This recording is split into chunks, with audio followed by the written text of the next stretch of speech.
First question from Sherrod Blakely. Hey, Josh, how's it going? Well, first off, just welcome to Boston, and just obviously having competed against this franchise for a number of years and a number of different teams. What does it mean for you to be a part of this organization, kind of having a sense of just from a historical standpoint where they're at? And my second question is, what role do you see yourself playing in this team this season?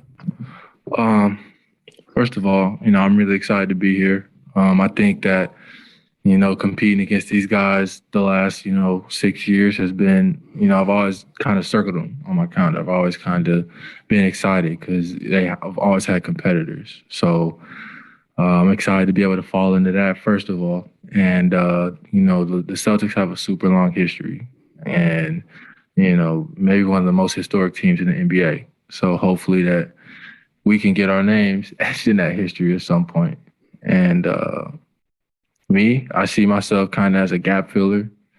And everywhere I've been, I've kind of been like a glue guy, a guy that can, kind of morph into whatever the team needs on any given day. And, one thing I bring every day is intensity, and I'm vocal. I don't mind talking. I don't mind, helping guys out or, guys helping me out, So just, being a good communicator and a gap filler. Up next, Celtics.com's Taylor Snow.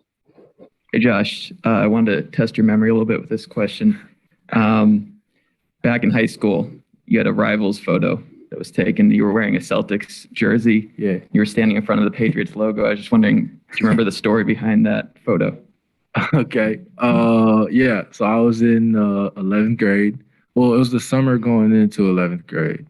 And I'm from Oklahoma. So I got invited to a top 150 camp in Georgia. And the coach from a team called the Alabama Celtics said, come play with us. We would love to have you, whatever.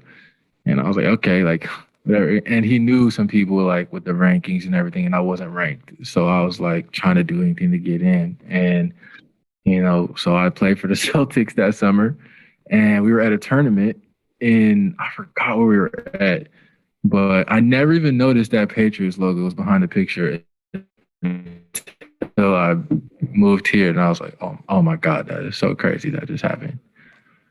You said what? Seems like it.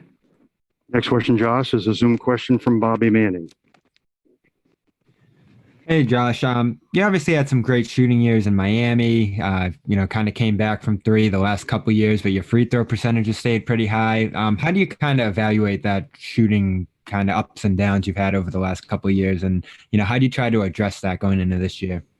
Yeah, so I'm just trying to be consistent. I think the last couple of years I've been through slumps, and then I've had, good stretches. But if I can put those good stretches together for a whole year, I think that I can help this team a lot and give guys that kick out guy, that when they throw it out there, they don't have to worry about it, and it goes at a high clip. But, I'm not really super worried about it. I think that I put in a lot of work this summer to try to fix the small things that I saw that I was missing and that I was doing wrong. And so, I'm coming in confident.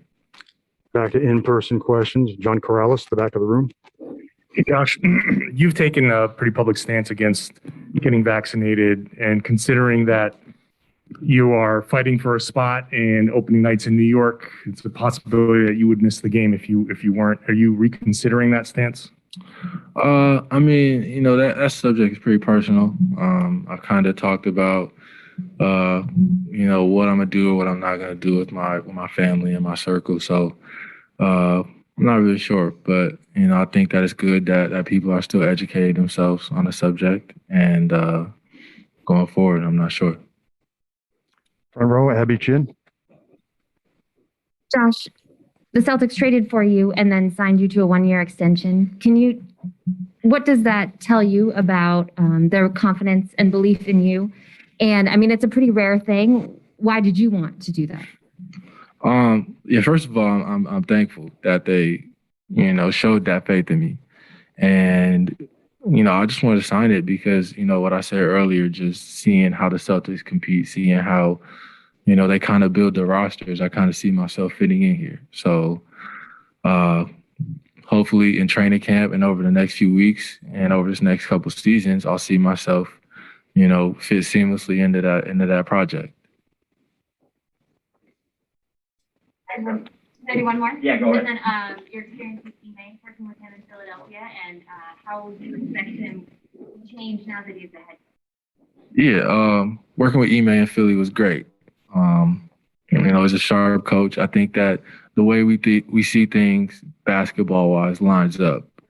And, he's always been a straight shooter. That's how I've known him. And that's how I am. And that's how I would like my coaches to be. So, going forward, seeing him as a head coach is going to be fun, seeing how different he is. But, my expectation is that it'll be a great job for him. And, he'll get the locker room and we'll all take to his philosophies. Final question, Josh, from Gary Washburn. Hey, Josh, you've been known as kind of a dog, a tough guy, don't back down. What did that come from? And then what was the experience like last year in Dallas, like kind of trying to blend next to Luka? I mean, was that a tough transition in terms of just a new team and trying to come in there and play a different role?